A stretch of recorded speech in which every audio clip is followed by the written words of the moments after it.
What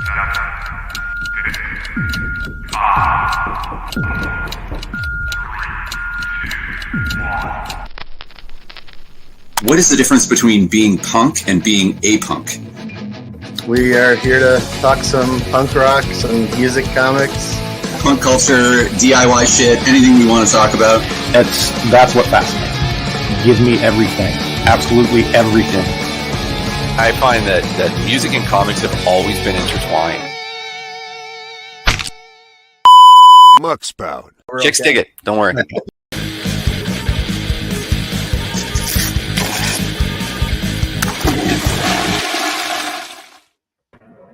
Hey, welcome to the Muckspout podcast.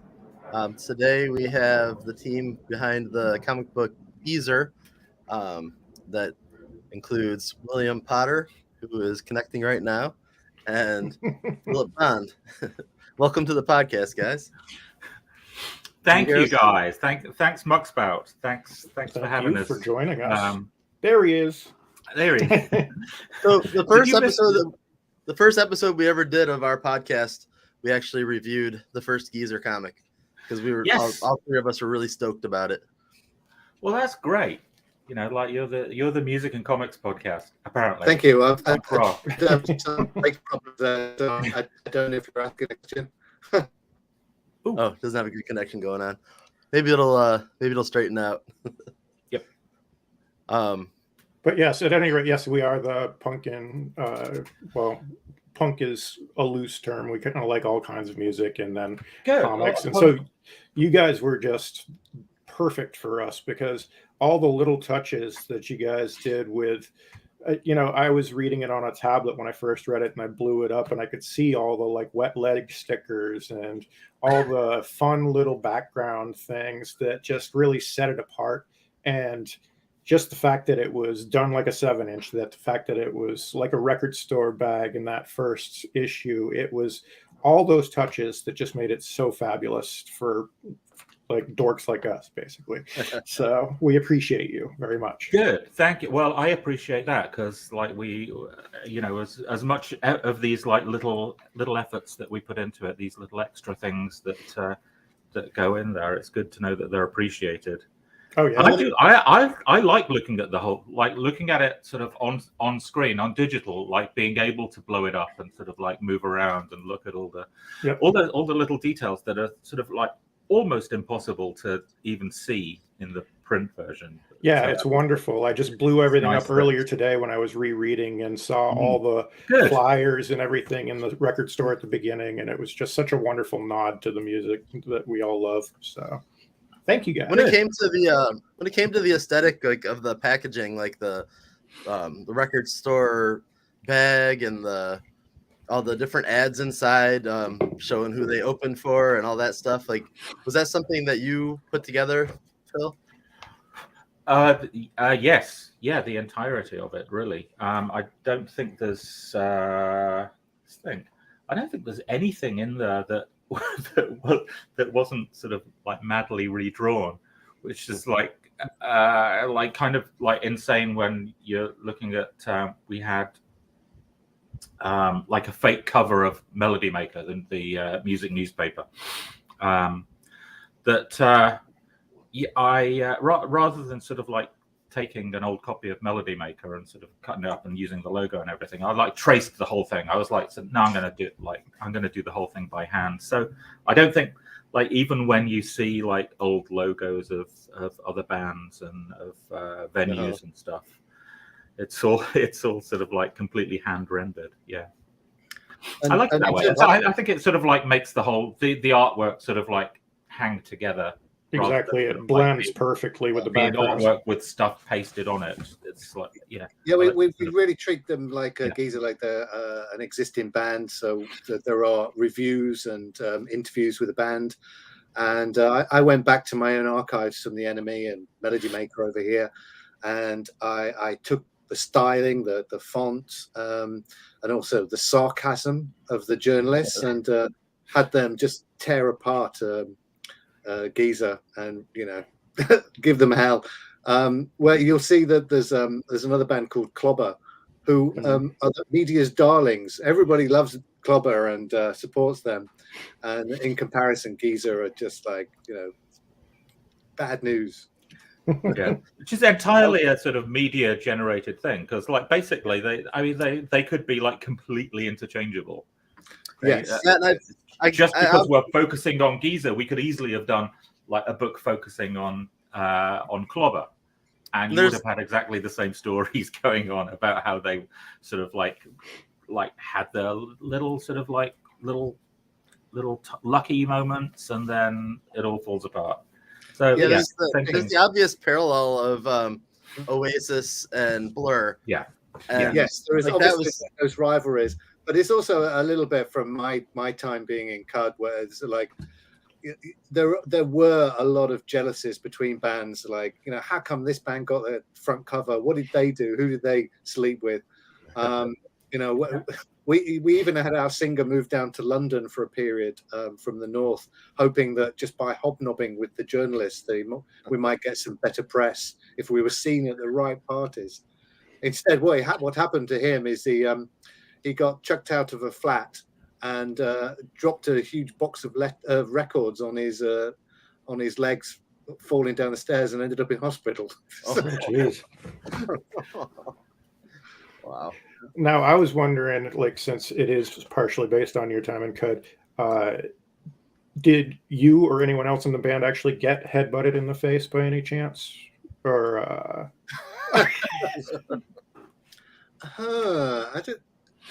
there were times I had to be held back from ending up in a fight, but mostly that was me just getting ridiculously drunk, and there was one time after a gig, for some reason I was at some after show, and I came out and everybody had left me behind, and I didn't know how I was going to get where I was staying, so I got furious and threw a bottle of water around, which hit some passers-by, and the potential fight had to be avoided there.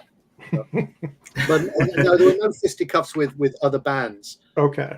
But we had some run-ins with bands like Primal Scream and stuff, but mostly that was because we stole their rider. And now it looks like, so the Good Mixer is an actual club that was featured in issue 1. How much time did you actually spend there, like hoisting pints back in the day, and do you still go there? Well, I actually went there especially to do some research and send some reference to. I was wondering about that. I was wondering if Phil just had a really great memory for the bar, or if I was never actually in the Good Mixer. I was never actually in there. Most of the other places in the story I know well, but the Good Mixer I only know from the outside and from photographs. Yeah. Well, I did go there. I mean, my band was based in Leeds, so we didn't get to hang out so much with the bands in London. But when we did, we knew where they went to. So there's a club in issue 2 called Syndrome, which was downstairs at the top end of Oxford Street, and we used to see lots of bands there, bands like the Senseless Things, Lush, whatever, and Blur. And there's another place we used to go to, the Camden Underworld. And again, it's the same thing. There are loads of bands just like, would get furious with the DJ if the DJ didn't play their record. Of course, you wouldn't dance to your own record. That's just uncool. And then yes, went to the Good Mixer, and used to see Graham from Blur there quite a lot, and got on well with Graham. He was great. He was a really, really nice company at the time. But we only went there 1 or 2 times because it wasn't our local. And now going into issue 2, which is what we're here to talk about anyway, is we want to make sure we promote the new issue and make sure everybody knows we got about another week left on Kickstarter. You guys are doing great. The guys are going to the US at this point for that leg of the tour, right? Am I correct? That's right. Yes. Okay. The main story of this one is their terrible tour of the US. This was very, very much of the period, with bands from the UK thinking they were so cool, just being sent by the record company to go and break the States, and it broke them. They would just, they drank too much, they were unprofessional. The locals just didn't get what they were doing. It was a time of grunge was really successful. So this kind of British kind of 60s influence pop was like, yeah, not that interested. And I know that, for example, the Blur's US tour after their first album was a real mess, and it inspired them to focus their attention on British musical influences and ignore the States for that period. So there's it was like the US tours that actually were instrumental in forming Britpop. Yeah.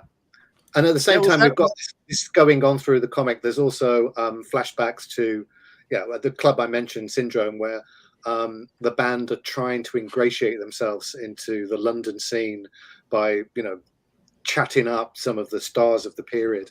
And also it shows when they signed their record company, their record deal. So it's Was Britpop a term in the UK? Yes, yeah, it's an odd term. It's made up by a journalist. I've told the story before. The same journalist came up with a title called Lion Pop about a year before, and which Cud was lumped into. It was a response to grunge, and the American music was taken over the UK at the time, and he was looking for bands that had a very British sensibility, a little bit quirky, not kind of rock. And it didn't really take off. And then a year later, he came up with Britpop and put Suede, Blur, Oasis all together in that pot. And they weren't necessarily, making the same kind of music at all. It's just typical music journalists trying to create a scene to sell magazines and newspapers. Were there any bands that actually sort of liked the term Britpop? Not that I know. No, they probably liked it. It was a weird time because there were new bosses at radio TV who were actually open to featuring a lot of new British bands that weren't just not. So so you'd get exposure, but not really want to be all the right time. So there were bands that were getting exposure. They got a label that they could lump them together with and treat it like a new wave of British music and wave the flag behind them. Even the bands had nothing in common at all. They were lumped together, and it created a scene which is still being talked about. Was it 25 years later? Yeah. Now, so this second issue where they're going on the U.S. tour, are there any memories that you have from, I'm assuming parts of that is also drawn from your time touring? Did you go to the U.S. and do that whole gig? Yes, we did that thing. There's scenes where we Geezer get to meet the American record company, and it's like they shrug their shoulders. They're like, "Who are these guys? Did we sign them? Who signed these?"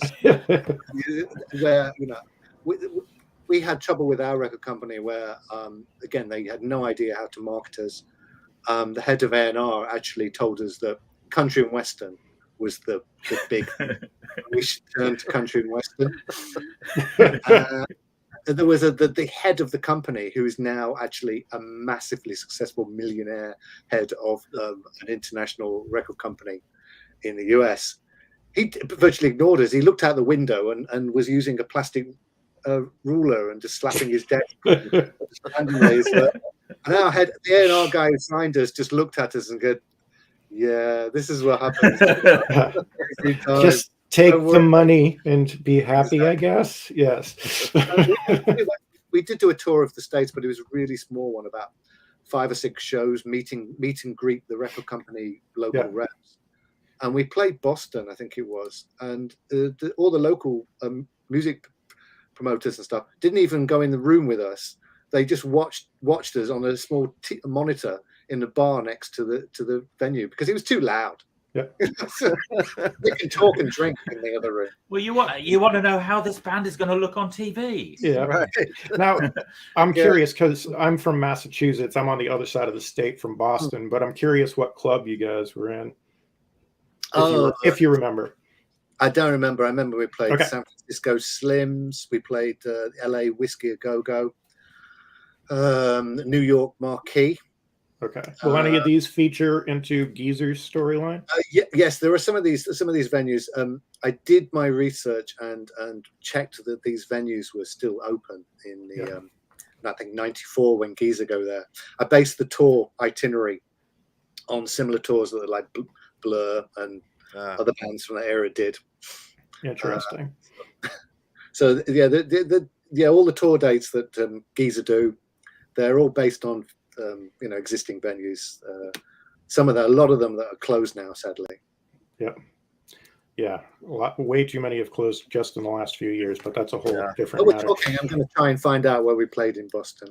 That would be just for my curiosity. I'm very curious. Will is a very concise record keeper. Yeah, I'm a bit of a digital hoarder myself. Yeah, that's John's area too. I'm curious so you guys worked together on a project, on a story prior to Geezer, I saw, and curious how you guys continued on to Geezer at some point. I know there was some time in between there, quite a bit of time, I believe. I'm curious how the Geezer popped up. Also, on top of that, from what I could tell, Phil, you aren't really a Britpop guy. No, why do you say that? I'm very dubious of the term. That's all. I like what I said earlier. Like, none of the bands who were lumped in as Britpop wanted to be Britpop. They were all happy to go on the shows celebrating Britpop, but we're like, yeah, all those other bands on the show, they're Britpop, but we're not. I can answer the question. I'm sorry to interrupt. I found where we played. We played in Cambridge, Boston, at TT the Bear's place. Yes. Okay. Yeah, I've never been there, but that's like all my friends used to go there all the time. So yeah, that's awesome. I was just curious. Yeah, I know. Actually, the day after is where we went to stay at Philip Stark's Paramount Hotel in New York, which is where Geezer get booked in. Well, they arrive there, and unfortunately, their booking is not. No one seems to have their booking. Where Clobber, everything works out well for Clobber. They get straight in, and it was a strange hotel because Shelley Bond said it's exactly the same hotel where she used to book in all of like the British comic guys who were coming up to conventions or to meet DC Vertigo. So she also has a lot of memories. So we able to share those with I think Philip. It was one of those places where like they didn't care that the people were a little rambunctious, but I guess they can't have been as expensive as the Philippe Stark kind of that would let on, because the rooms were like little tiny boxes. I think that's where they made up their money. I do remember charged a reasonable rate, but they were all like little tiny cupboards. I do remember the sinks were like some weird design that you turn the taps and the water just came down the sink and straight down your trousers. Faucets, we don't need faucets. Just let it go. It's fine. It reminded me. I saw one of those last time I was in the UK. I saw one of the a very odd sink in a public bathroom in Brighton. This is like a completely unconnected story now, but there was a very fancy design of sink in a public bathroom, and they'd obviously had a bit of trouble on it because they'd had to put a sign on there that said "not a urinal," because it looked like it. It was just like this open thing where just like water came down, and you think like, do I wash my hands there? Do I pee in it? Bit of both, maybe. I don't know. I don't know of a sink that can't be urinal. Yeah, really. Yeah. I was going to say anything can be if you need it bad enough, I suppose. Yes. But, yes. Yeah. Anything can be a urinal if you're brave enough. Yeah. And suddenly everyone went silent. Shut you up. Everything went weird. All right. Sorry, I've just been distracted by my journal from my time in the States, like checking out A&M signing Hammerbox and meeting up with the rest of the band at Matt Dillon's bar across from the hotel. Okay. I thought you were going to give us a nice dear journal. Here's what I did tonight. This guy was dreamy, absolutely dreamy. So Will, did you support anyone when you came over to the US? or like we spotted Echo and the Bunnymen at sorry? We spotted Echo and the Bunnymen at the New Music Seminar in New York. Cool. That's that, and when we were on the West Coast, EMF were over there because Unbelievable was like #1, and we knew them. You know, they ushered us over there, and we did a support with them, which was great fun. That's nice. They also had a fun Kickstarter. EMF and Cud, great. I got their box set on the vinyl box set from them on Kickstarter like a couple years ago. That was great. They're great. I keep bumping into the singer at music festivals over here. We always end up playing the same dates. It's great. That's awesome. It's just nice how like all these people from the time have turned out to be just like nice people after all. All those years of competition, you know, you like come out at the end of it and like actually they're all really nice. Yeah, absolutely. Like Philip says, it's an absolute surprise that all of these bastards that we used to like, so jealous of, and fume about and take the piss out of. We meet them like 25 years later, and they're just so charming that we can't help but say nice things about them now. It's a completely different thing. Now we're what you call heritage. So I'm sorry. I just wanted to say I'm hoping some of that comes across in Geezer as well. How like sort of despite all the sort of like the antagonism between all these bands at the time, there's I think one of the things that we can do when you look at things from other people's viewpoints, and you see that everyone has the same sort of viewpoint. So you see that like despite all the sort of the antagonism, like people like they are all the same really. So and at the time you're fighting so much young ego bashing around that period. And afterwards you think like it's meaningless. It's like the quality of the music and how long it lasts that's important, not like how who got more beers on their rider, or who won like such and such an award at some journalist show. And back in the day, it was probably more about like fighting for gig spaces sometimes and everything than actually having animosity towards each other. It was more of we need to be on top so we can get these gigs. So I totally get that part of it. Yeah, you can be so petty in bands. You can say like, you could be supporting a band and then, piss them off by not giving them much of a sound check or telling them they can't move anything. They can't borrow the drum kit. Give them inferior lights and things like that. No, everything's set on the mixing desk. You can't touch that. You've only got 4 channels.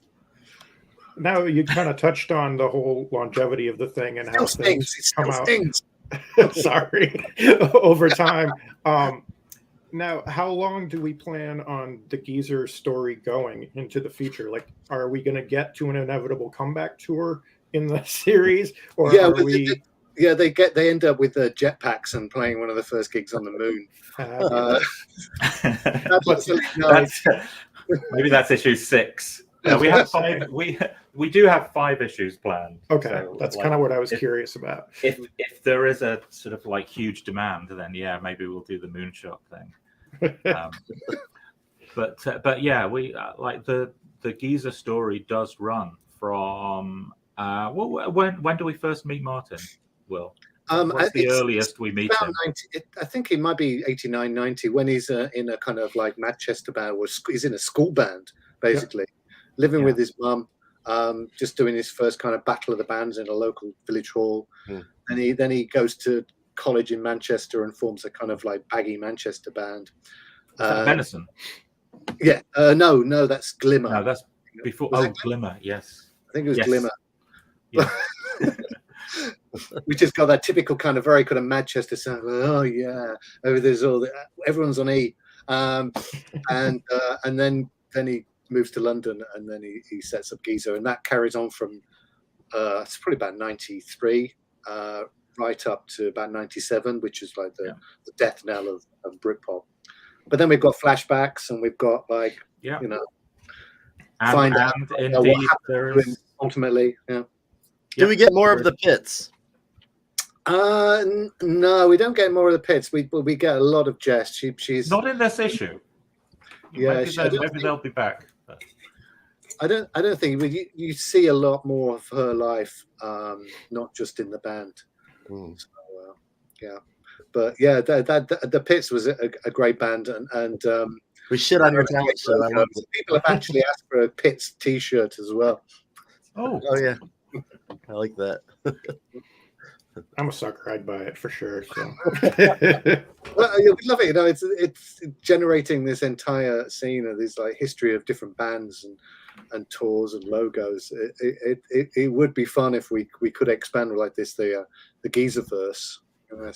Yeah, it is a ton of fun, by the way. Just like sort of making sure everyone has a sort of a logo that fits in with the times, and like sort of there are sort of I think like so far there are actually 3 different Geezer logos, sort of like from when like the pre-signing logo to their to this logo. This is the sort of like this is like Geezer Prime. This is Geezer sort of like 85, 95 sort of logo. The logo is when they could afford to have a graphic design student from Worthing do it.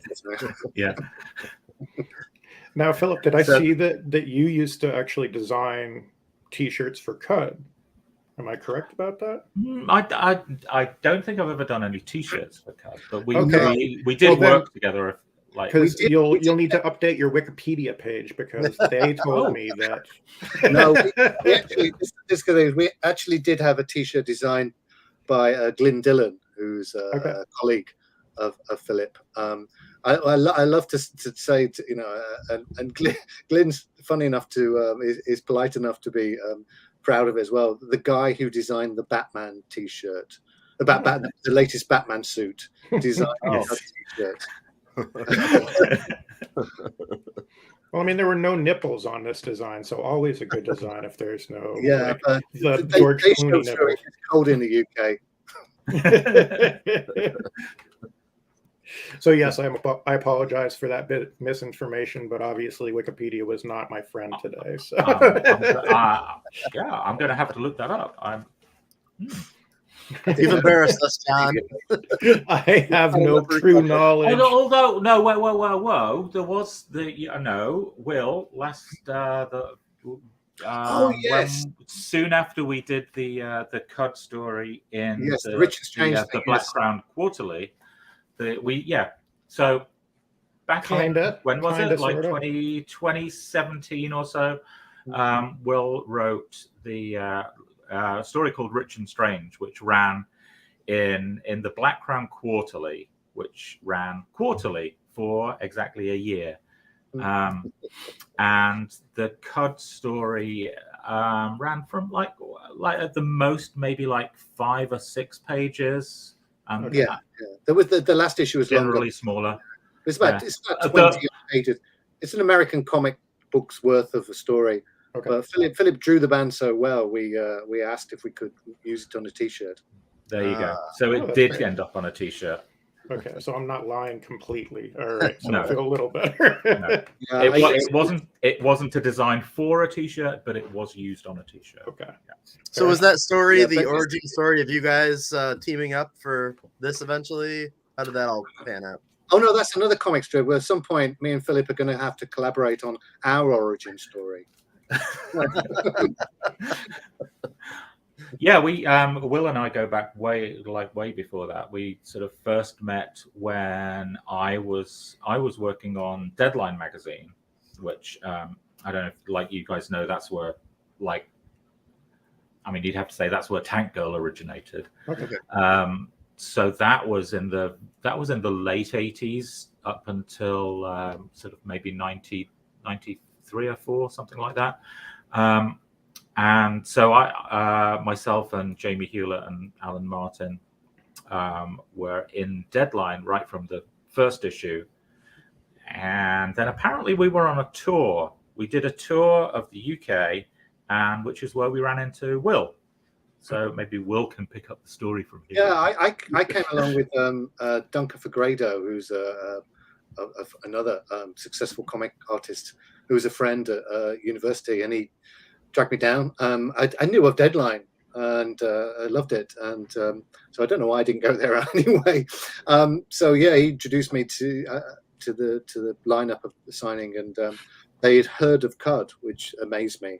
And we stayed in touch. And so when Cud played the South Coast, usually Brighton, I'd pop over, and they'd come to the show. I'd go over to Worthing, hang out with them for a while, and ended up drawing my own stripping deadline for a year. So yeah, we stayed in touch. Cool. So yeah. you So also- so I think when Shelley actually found out about Cud, Shelley got into Cud. Like Shelley's like very odd about sort of getting into things. She'll like sort of like just hear something that just strikes her just right, and that's it. That's her thing now. So she got into Cud in a big way, and realized that we were still in touch with Will. But so she sort of got back to Will, and then with a little bit of back and forth, ended up with the Rich and Strange story in the Black Frank Quarterly. I've Geezer. used my connection with Cud to get to wedge my way into comics. And it's nothing to do with any comic talent. It's just like it's just the links to Cud. Elbowed your way right in. I should say it has worked out very well because Geezer is such a funny story. I'm like laughing at it all the time. I like the first time I read the scripts, I'm like sort of like just hilarious stuff. And even like I like before I sort of like really sort of got into drawing issue 2, I like had a good look at issue 1 again and like read it for the first time in like maybe 6 months or so, and it was like hilarious. This is like really good stuff. I'm proud of my own work in it, but I think the story is just hilarious. It's a lot of fun to read. I was wondering, do people actually talk like that, like they do in that book? Like I don't know if that's a bad question or not, but I just love reading how they sound, and like it feels a little bit over the top, but I don't know. I don't think so. I don't think there's anything. Is there? I haven't thought of them as talking in a particularly odd way. I just, when I put the words into the American in me. Yeah, maybe. I mean, yeah. I think we do talk like that, and I deliberately played up any kind of Britishisms in there. Well, that's what they did at the time. Yeah, and so at the same time, I had a bit of fun by creating a glossary for the American edition. Yes, to explain these. But I happily will swing towards the British vocabulary for this particular subject. It's great. And what Philip was saying there about rereading issues, this is one of the joys of collaborating on comics. It's like, I write this script and then forget about it for months, and then see what Philip's drawn, and I can't tell which is mine and which is Philip's, but because he drops in tons of like little references and background characters and shapes that it's so much fun. He brings it to life, and I don't want to pat my own back, but I find it hilarious as well. But I think as much of that is due to Philip's great art in it and a great characterization. One thing that stood out for me was during the headbutt, the bonk at the top of the panel with the word balloon for the O. Like I thought that was brilliant. Where does something like that come from? Which one of you guys? Oh, that's Philip with the lettering and the design of panels. I might have. I'm not sure. I actually wrote the word bonk as the sound of a nose being. I don't know. Yeah, but it works very well. That was a great little detail. I loved it. Yeah. Perfect. Well, and also eventually, like a lot of it is to do with it being so like sort of crammed into this like little like 7-inch square. 7-inch square is like not a lot less sort of space than a regular comic book page, but there seems to be a lot crammed in there. So sometimes a speech bubble will have to double as the O in a sound effect. So. And I was going to say there is absolutely no wasted space on those pages. It's all very alive. Yeah, if you blow it up in the digital version, there's just so much detail in the backgrounds and like little bands, references, and it's all just fantastically done. The design is wonderful. Because it's a four-piece band as well. This is like Philip Bond's team book, like he's doing the Avengers or something. Has to cram in the whole team in every panel, and yeah, you were driving me insane. Yeah, I've got like a page with like sort of like 7 panels on, and like 5 of the panels, everyone in the band is in there. 3 of the panel, everyone in the band, plus the manager, plus the A&R man. And in 2 of those panels, everybody gets a like speaking part as well. So with like, 3 lines each. Okay. Yeah. No, of so course, some of it, I'd have loved it. You know, I had so much I wanted to squeeze into each story that, you know, if I'd been given an unlimited series, you know, I could have given Philip a bit more space. But no, I just had to work him hard to get the whole story told. I enjoyed the opening by Stella Grady, kind of setting up the whole era. Did you do music journalism, or is that just from having been? I have. Strangely, when I was I did do a fanzine at university, and I did get asked to write for the NME. I went to a few shows to write some reviews, but my style of writing at the time was too kind of like punk or something. I guess it just didn't fit with the NME. So I enjoyed the gigs, but I never got printed. But no, I didn't do journalism. I've written for websites, and my day job is writing books of various kinds. So it was easy to just take copy from look at the style of writing from the period and adapt my own writing for it. And you certainly did a good job of capturing that in all the different articles and everything. It's a testament to somebody that can actually put the entire article in there versus I've seen a lot of people just do the headline and then it's all squiggle, and you don't actually have any writing in there. So it was nice to see fully formed articles in there. It's insane. I've got to set myself a challenge there. I also happen to write the lyrics for the songs as well. Yes. The next issue as well, I'll be writing from the point of view of American journalists. And Shelley will have to help me on this when to make sure they don't put any kind of Britishisms into the text there. But again, it's going to be a kind of like sarcastic view about who are these hicks, and I'll be writing on behalf of the American record company, doing like PR for the band and completely misrepresenting them. And I was also curious, since you had the glossary in the first one, will there maybe be Americanisms that they'll have a glossary of things that they learned on their trip? That's a good suggestion, because yes, we will be once again doing an American and UK version.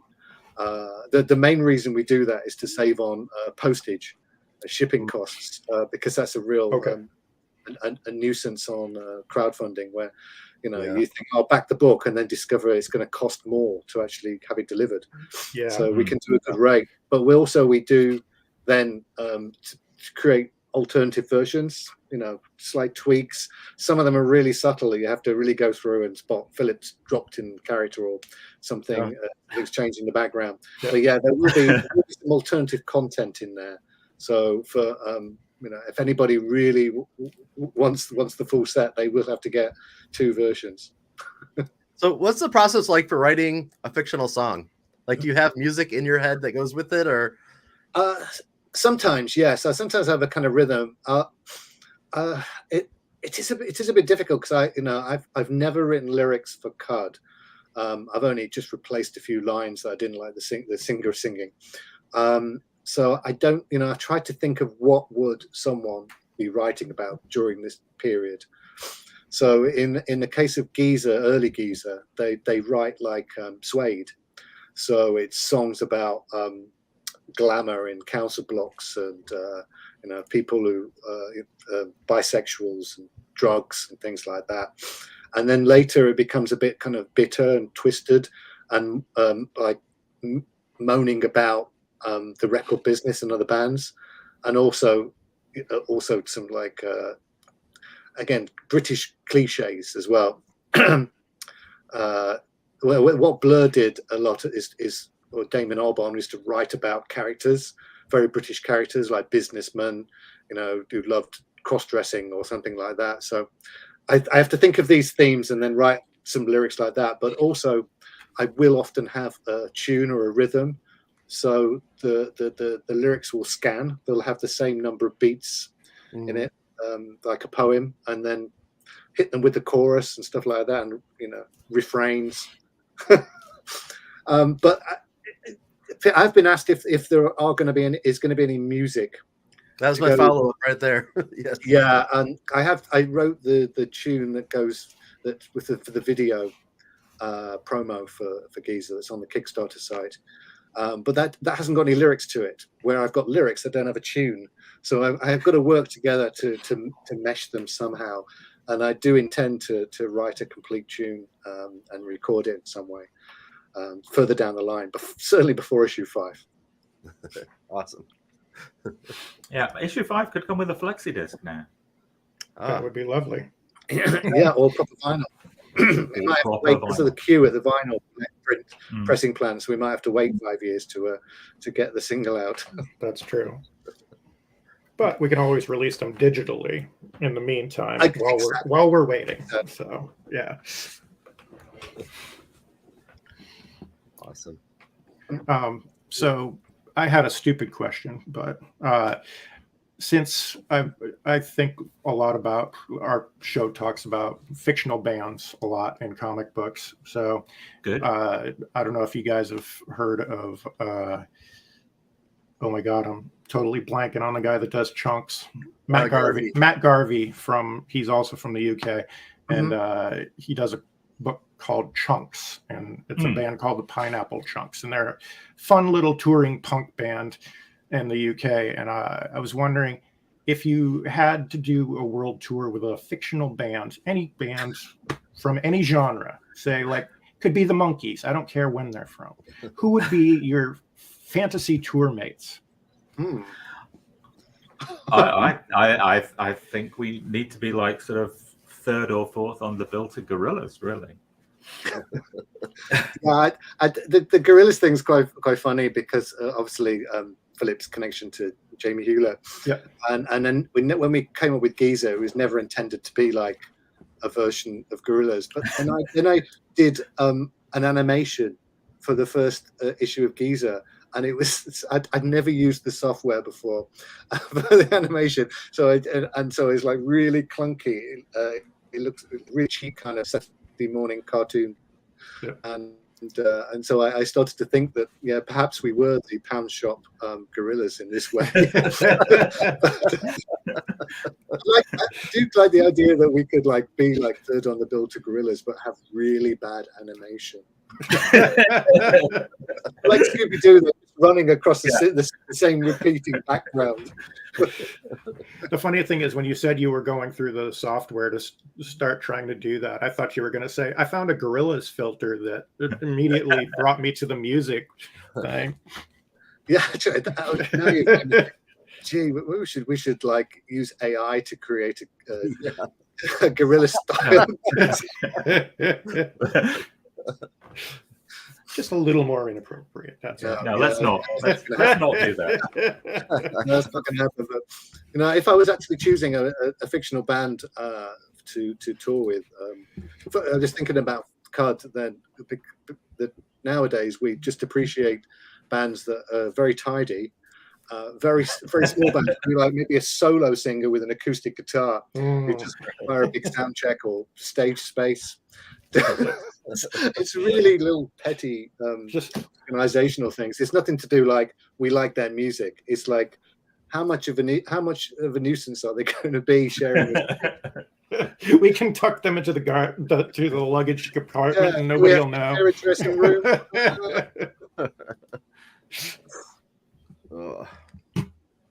So between Blur and Oasis, do you guys have a winner between those two? Or which one you'd like to fight more? I will alternate. I'm going to say I do, but I like one thing that sort of like interests me, sort of like if we sort of direct this one at Will a bit more, is like I find it interesting that when you're in a band, I think you tend not to commit to saying you're like fans of anyone current or sort of or your at least your contemporaries, unless you know them very well. If you just sort of like, if you were in Suede and someone asked you, are you a fan of Oasis? Like I don't know, it's like, do you hedge your bets? That's why, like, when like a lot of the times when you ask like a musician who their favorite band is, they'll always like or album, they'll always like go back to sort of like something sort of like that was way before their time, rather than anyone contemporary with them. You know what I mean? Yeah, you have to, when you're in a band, you just have to tell everybody that you're the best band in the entire world. Yeah. And it's like when I've been doing sort of like the band, they every time you see the band, like they're all in like different t-shirts, but none of the t-shirts are sort of for other bands from that time. They may be bands from like 5 years before, but not bands from their immediate contemporaries. Yeah. Does that make sense? Yeah, yes, yeah. True. I don't remember being interviewed and asked about other bands, because it is difficult. You might like their music, but they are kind of competition. It's only later that you can say, yeah, they were great. They were great friends, and to be honest, even if you're friends with bands, you don't necessarily like their music, and you don't want to be rude to them.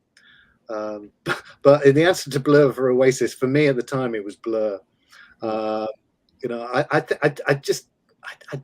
think it was a kind of thing, because Cud were really active and mobile on stage, and we tried to entertain. And then I'd see Oasis, and they were so static, and I thought, they've got no stagecraft. What's this about? They're making no effort whatsoever. But Blur, they were cheeky chappies and jumping around on stage, and they had their tunes were kind of catchy and a little bit witty. So yeah, enjoyed them more. So when it came to the buying the single on the day that it was Blur versus Oasis, I did spend 99p on a single of Country House, even though it was a rubbish song. Just like, I want to stick it to Oasis. Now I'm more kind of balanced, and I actually think, yeah, Oasis actually, the lyrics are crap, but the tunes are good. Yeah. But like you said, live, I've talked about this on the show in the past. It's the difference between seeing a band that is very static, and it's like, great, I could spend that amount on their vinyl and put it on and look at a big blown up picture of them and be just as happy. Or I could see somebody jumping around like an asshole and be very, very happy because they're playing for me. I know they're interacting with the crowd. They're having fun. That's what I want to see. If I'm going it's difficult. Yeah, so like now I can think about Oasis and think, they were making a point. Like, it's not about somebody like someone's dance moves. It's about the music. Yeah. Even if they didn't move around, Liam Gallagher had some charisma or arrogance that was fascinating. And that is the difference. If they're at least interactive, I've seen bands that have no stage banter and no movement, and it's a little disheartening to go to see a band like that, because you're like, but I wanted to see something. Yeah, you want to see. You kind of want to see something that's a different experience to listening to the record. So. Yes. So you get that with Cud, you never know what you're going to get. Now, did I see that you guys when a live album is too spot on, I don't really care for that. Sorry, I didn't hear that. What is it? What were you saying, Eric? I think did Eric lose Do I have a delay? Do I have a delay? Yeah, I didn't hear you said something about a live album. What was that? I think I have a delay. Oh, he's gone.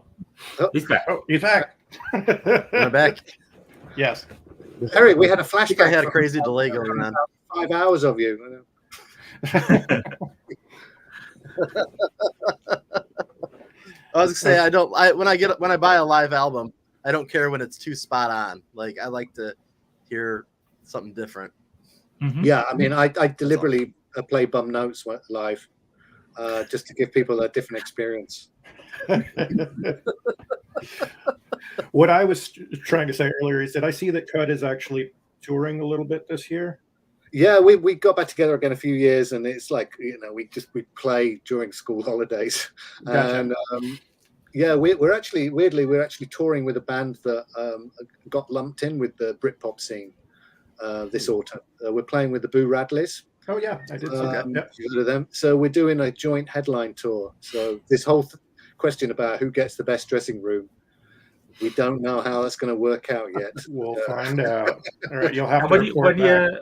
when you're doing a joint headliner, like, do you switch back and forth? Who goes first? Yes. Yeah. The tour starts in Liverpool, which is their hometown. So they head right. Liverpool, and then we Fair alternate. enough. But it's an odd number. So the last show is in London, and we're just going to flip a coin as to who plays last. But we'll both play full sets. So if you come for one band and don't want to see the other, you'll get your money's worth. That's really cool. Yeah, like the Boo Radleys, I didn't really have much to do with them in the 90s. We played one show with them. I think the singer met them in a hotel, but we've been in contact with them since the tour was announced, and they seem really nice guys. It's like, well, how can we, we can't hate them. And Sice, the singer, is a big comics fan, so he's that's great. threatened to bore me to death pin me down in the room, just talk comics for hours. That's great. So we're getting the last 10 minutes or so, and we were here to talk about the book. So if you guys want to pimp anything specific about the book, or any of the things that you think our listeners would be super cool in this last week to check out, feel free to give us the elevator pitch. It's a book we love doing. It's full of detail, and I think it's Philip's best work ever. There's so much to enjoy, even if you're not a fan of Britpop music. If you're a fan of bands, most people like bands. So you should enjoy it. And obviously, the more support we get, the more we can continue the story later on. There are a few. Obviously, there's a few top levels, and the crowdfunding campaign that you should definitely back if you can afford it. Because Philip's offering some original artwork where he redraws the Britpop album of your choice. Yeah, and there's also a very, very limited tier where you can join the cast of Giza, where you will be drawn into in a bar, in a crowd, in a scene somewhere. You will deliver a picture of yourself. It could be one of you two. If you, there you are. You part of Britpop history. So I'm pulling some bits of artwork out here because one of the other top tiers was we've been doing some some of these little original drawings. Let's pull out one. I've got one here. This is Philip's Elastica. The very nice.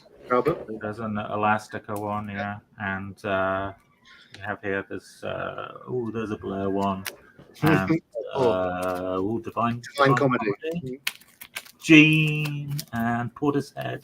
Oh, that's awesome! Tinder Sticks. Yeah. So all these are little, just sort of 4-inch square drawings, original drawings. So those are coming as one of the higher tiers as well. You can choose which album of the period that you would like, and you will get an original drawing like that as part of your Giza package, along with plus your stickers and your. We're about if in about a couple of $1,000, actually, but no, $1,500. If we hit our next stretch goal, we'll be offering some of these as limited prints to all backers. You'll get a set of 5 of those album covers of my choice. Although there will be one Giza album in there, so there'll be 4 real album covers and 1 Giza album. Yeah, Shelley wanted to choose the albums, but we were worried there was just going to be all Suede albums, 4 Suede albums. Yeah.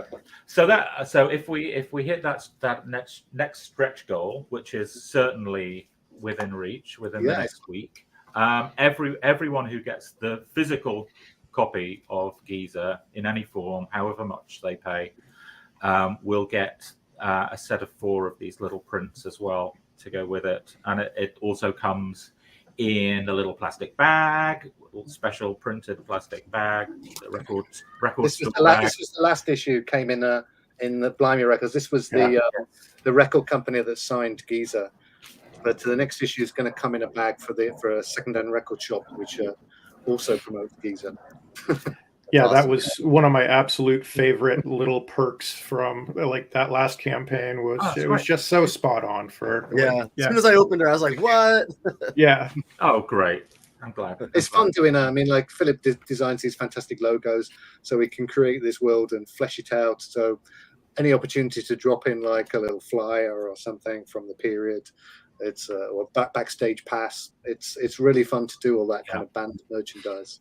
Yeah, and for music dorks like us, we just appreciate the hell out of it. So thank you guys both for doing such a wonderful world. Like I'm very happy to meet our target audience. Yes, the two of you. We are it. As soon as that last Kickstarter dropped, John sent me the link to it, and he was like, "You got to look at this." Yeah. So, oh, good. I'm really happy about that because I like this is really sort of like exactly what I want to be doing. It's like comics and music. Yes, it's absolutely perfect. There you are on your podcast, and I believe there's a lot of punk in there still as well. Because I think the way we're doing it, like very much sort of like, oh my god, there's a plane going over. I'm like it is very much like cut and paste, the sort of like DIY. Publish it yourself, get it out yourself with like sort of not doing it through any companies. It's like entirely me, Will, and Shelley. But it looks. I will say there's in terms of punk, there's a scene in issue 2 which goes back to a very famous New York venue for punk rock. And Jess, the drummer, drags the singer there as like a special pilgrimage. Perfect. I'm guessing I might know, but I don't want to ruin it. So. And he is utterly unimpressed by the whole thing. It's close. I think it's kind of more that he's scared. He's scared of being out in a neighborhood in New York City. And he sees, I've been there. Well, I guess it's probably time for us to bugger off. I did that right? Yes. Very good. That's Yep. All right, so we'll be watching your last week and hoping we get those extra prints and everything like that. And if you guys need a hand with anything, shoot us a message. We're happy to help. So. Thanks very much. You're going to be like sick of us the next week. We're going to be like tweeting and posting sort of about Geezer every bloody day. Like, that's all. We're already looking forward to having you back for number 3. Yeah. Good. Well, so are we. Absolutely. All right.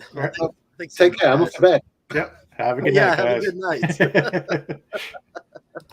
Thanks. Hey, you made it through an entire episode. Good for you. If you're looking for more, give the rest of the channel a look, and be sure to subscribe so you don't miss an episode. We'll catch you fuckers next time. Later.